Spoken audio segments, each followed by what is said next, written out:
महाप्रसाद जननी सर्व सौभाग्यवर्धिनी आदि व्याधि हरा नित्या तुलसी तुम नमस्तुते।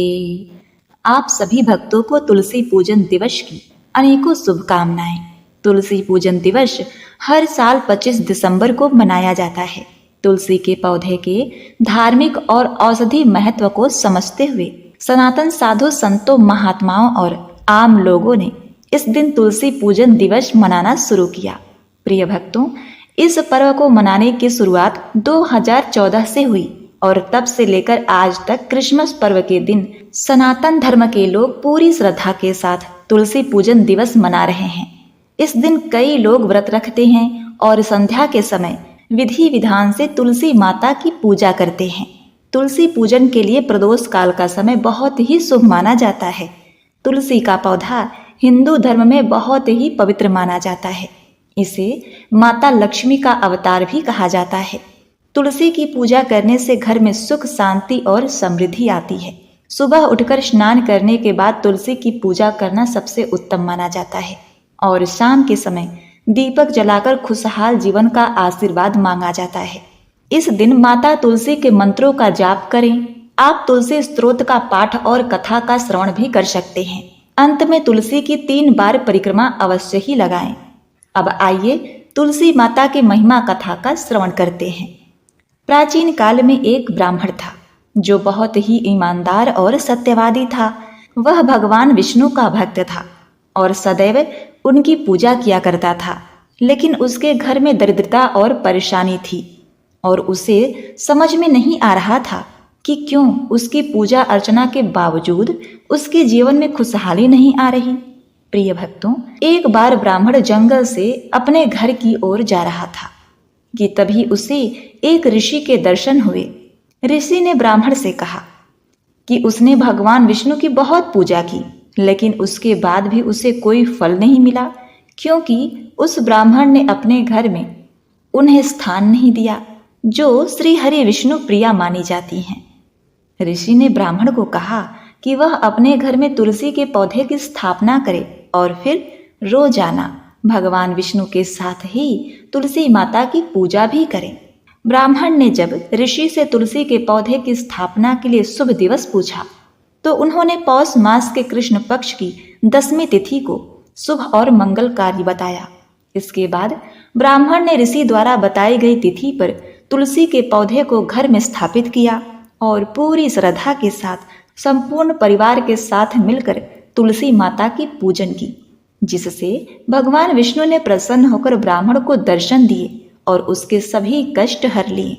तभी से पौष मास कृष्ण पक्ष की 10वीं के दिन तुलसी पूजन दिवस मनाया जाता है।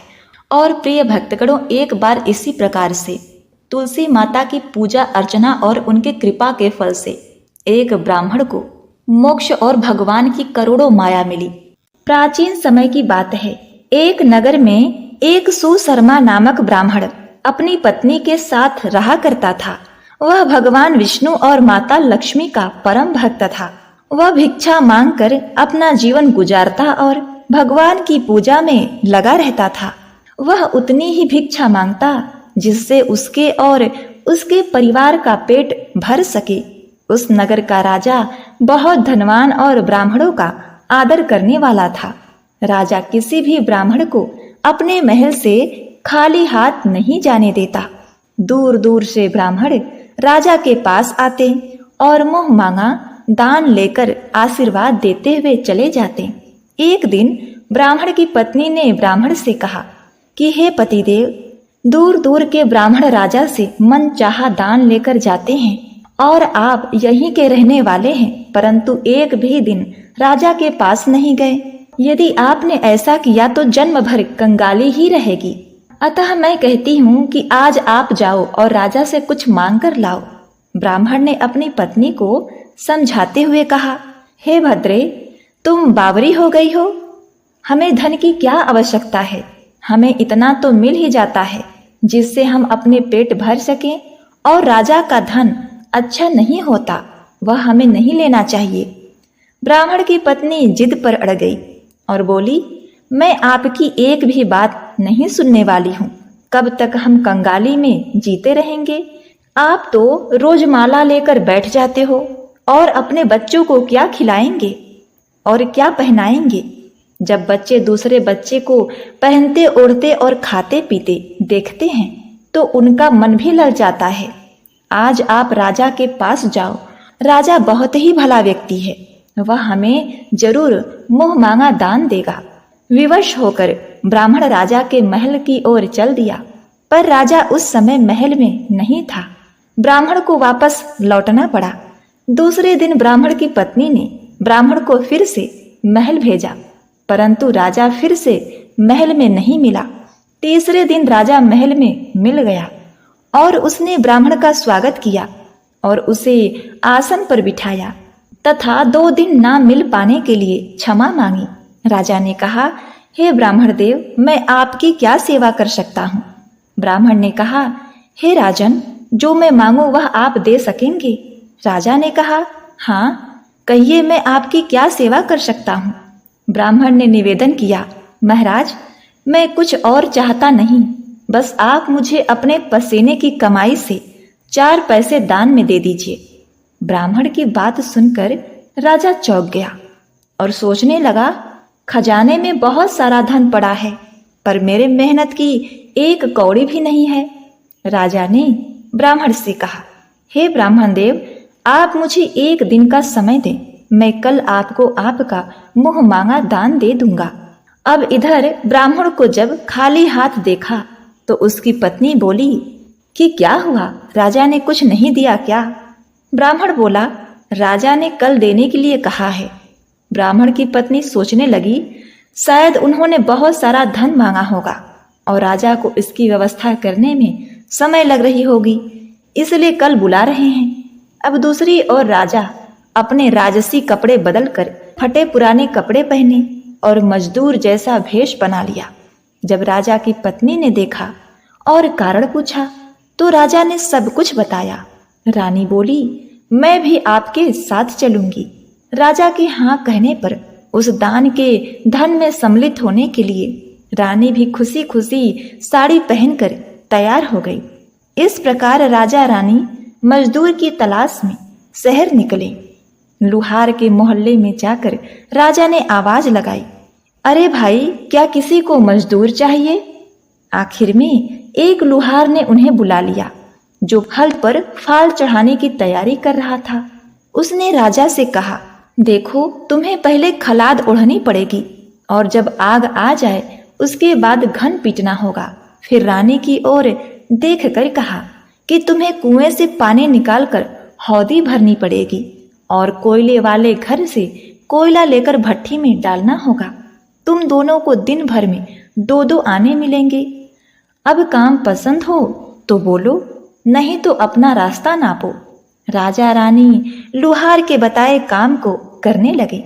राजा लोहा पीटने लगा, लेकिन उससे ठीक से काम नहीं हो पा रहा था। लोहार नाराज होकर राजा को ठीक से काम करने के लिए कहा। राजा जैसे तैसे अपना काम करने लगा। रानी भी कुएं से पानी भरकर लाने लगी। रानी के हाथ में फफोले पड़ गए। किसी तरह बड़ी कठिनाई से उसने पानी का हौदा भरा। उसके बाद रानी कोयला लाकर भट्टी में डालने लगी। कोयला भरने से रानी के गोरे हाथ और कपड़े काले हो गए। भट्टी में आग आने पर लुहार ने फाल भट्टी में से निकालकर हल पर लगाए और एक घन अपने हाथ में लेकर और एक घन राजा के हाथ में देकर कहा, देखो, बारी बारी से इस घन पर इस पर पटकना है और हाथ इधर उधर ना जाए।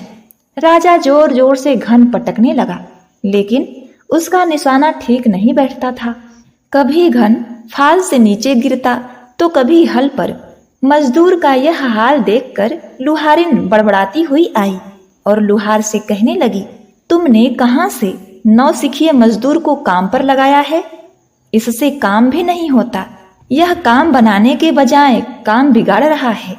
राजा रानी उन दोनों की फटकार सुनते सुनते अपना काम मन लगाकर करते रहे।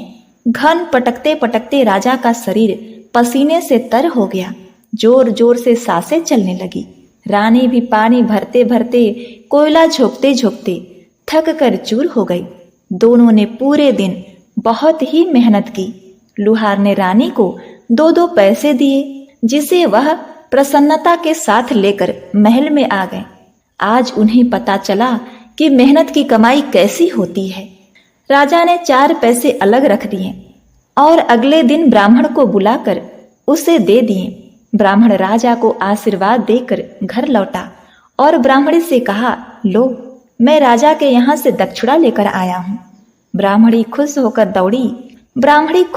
दौड़ी हुई आई, पर जब उसने 4 पैसे देखे तो वह ठिठक कर गई और फिर उसे दूर फेंक दिया। वह जल भुनकर ब्राह्मण से बोली, तुम जैसे दरिद्र राजा के पास जाकर कुछ भी ना मांग पाए, शर्म भी नहीं आती। ऐसा कहकर वह रूठ कर चली गई और बहुत देर तक बड़बड़ाती रही। ब्राह्मण ने उस 4 पैसे को उठाकर एकादशी के दिन तुलसी घर के पास रख दिया और सोचा, जब ब्राह्मणी शांत हो जाएगी तो जरूरत पड़ने पर उठा लेगी। परंतु कई दिनों तक पैसे वहीं रखे रहे और ब्राह्मण द्वारा चढ़ाए गए फूल उस पर गिरकर मिट्टी में दब गए। ब्राह्मण और ब्राह्मणी दोनों ही उस सिक्के के बारे में भूल गए। कुछ दिनों बाद तुलसी घर में 4 पौधे उगे। चारों पौधे बहुत ही सुंदर थे। यह देखकर ब्राह्मणी रोज उसमें पानी डालती। 4 महीने बाद पौधे बड़े हो गए और माता लक्ष्मी की कृपा से उसमें फूल लगने लगे।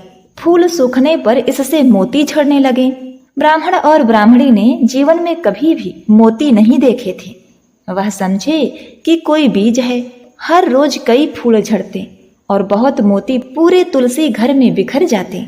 ब्राह्मणी उस मोतियों को समेटकर घर के कोने में डाल देती।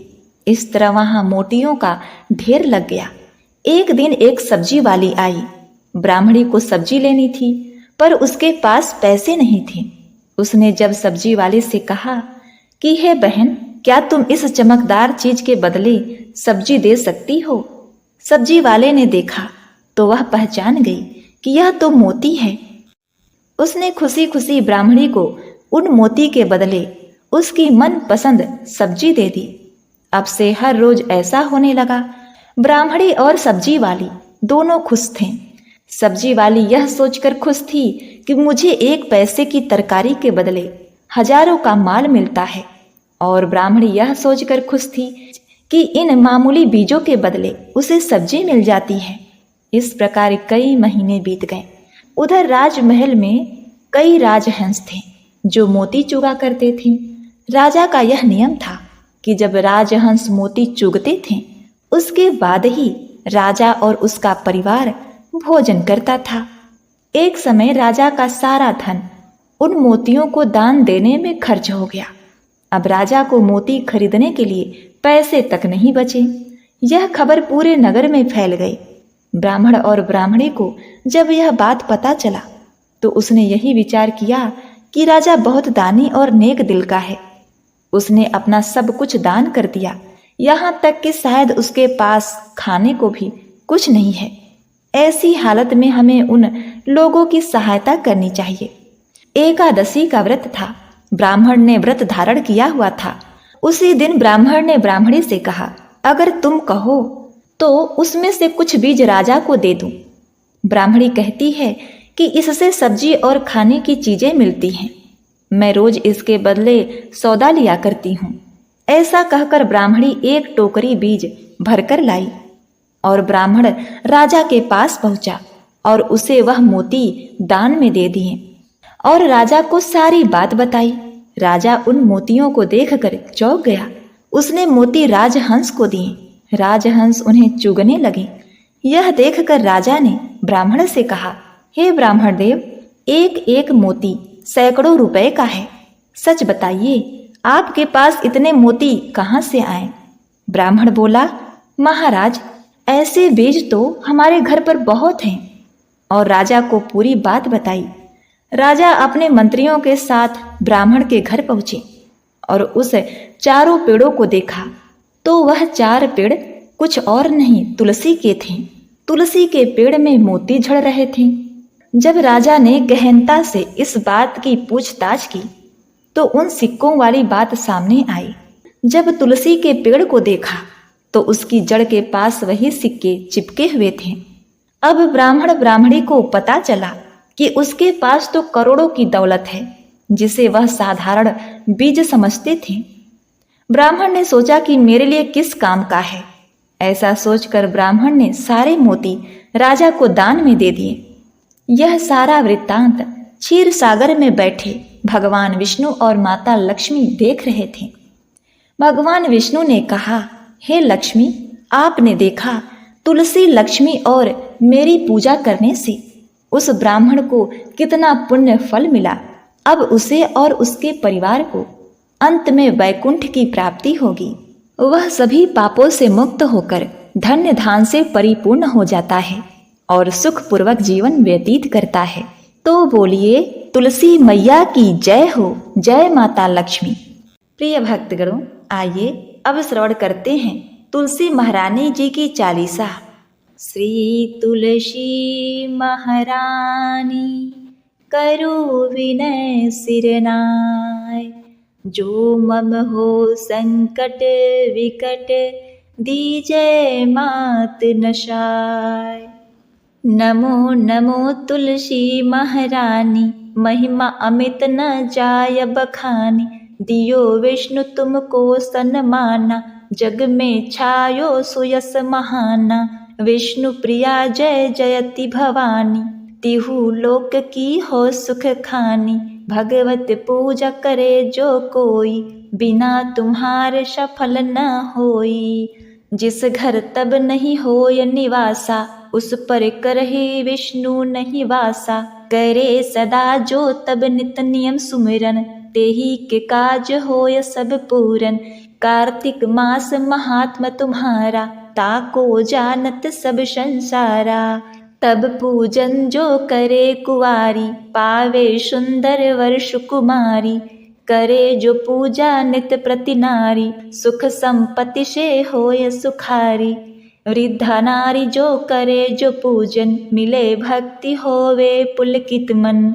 श्रद्धा से पूजे जो कोई, भवनिधि से तर जावे सोई। कथा भागवत यज्ञ करावे, तुम बिन नहीं सफलता पावे। छायो तब परताप जग भारी, ध्यावत तुम ही सकल चितधारी। तुम ही मात यंत्र तंत्र में, सकल काज सिद्धि होवे क्षण में। औषधि रूप आप हो माता, सब जग में तब यश विख्याता। देवर्षि मुनि और तपधारी, करत सदा तब जय जयकारी। वेद पुराण तब यश गाया, महिमा अगम पार न पाया। नमो नमो जय जय सुखकारिणी, नमो नमो जय जय दुख निवारिणी। नमो नमो सुख संपत्ति देनी, नमो नमो अघ काटन छेनी। नमो नमो भक्तन दुख हारी, नमो नमो दुष्टन मद छेनी। नमो नमो भव पार उतारिन, नमो नमो परलोक सुधारिन। नमो नमो निज भक्त उबारिन, नमो नमो जन काज सवारिन। नमो नमो जय कुमति नशावनी, नमो नमो सब सुख उपजावनी। जयति जयति जय तुलसी माई, ध्याहु तुमको शीश नवाई। निज जन जानि मोहि अपनाओ, बिगड़े काज आप बनाओ। करूँ विनय मैं मात तुम्हारी, पूर्ण आस करहु हमारी। शरण चरण कर जोर मनाऊं, निस दिन तेरे ही गुण गाऊं। मांगू मात यह वर दीजै, सकल मनोरथ पूर्ण कीजै। जानू नहीं कुछ नेम अचारा, क्षमहु मात अपराध हमारा। 12 मास करे जो पूजा, तासम जग में और न दूजा। प्रथम ही गंगा जल मंगावे, फिर सुंदर स्नान करावे। चंदन अक्षत पुष्प चढ़ावे, धूप दीप नैवेद्य लगावे। करे याचमन गंगा जल से, ध्यान करे हृदय निर्मल से। पाठ करे फिर चालीसा की, स्तुति करे मात तुलसा की। यह विधि पूजा करे हमेशा, ताके तन नहीं रहे कलेशा।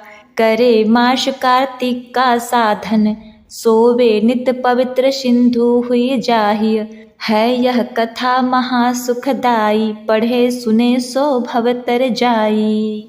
यह श्री तुलसी चालीसा, पाठ करे जो कोय। गोविंद सो फल पावही, जो मन इच्छा होय। ओम नमो भगवते वासुदेवाय नमः। जय तुलसी माता, आपकी सदा ही जय हो।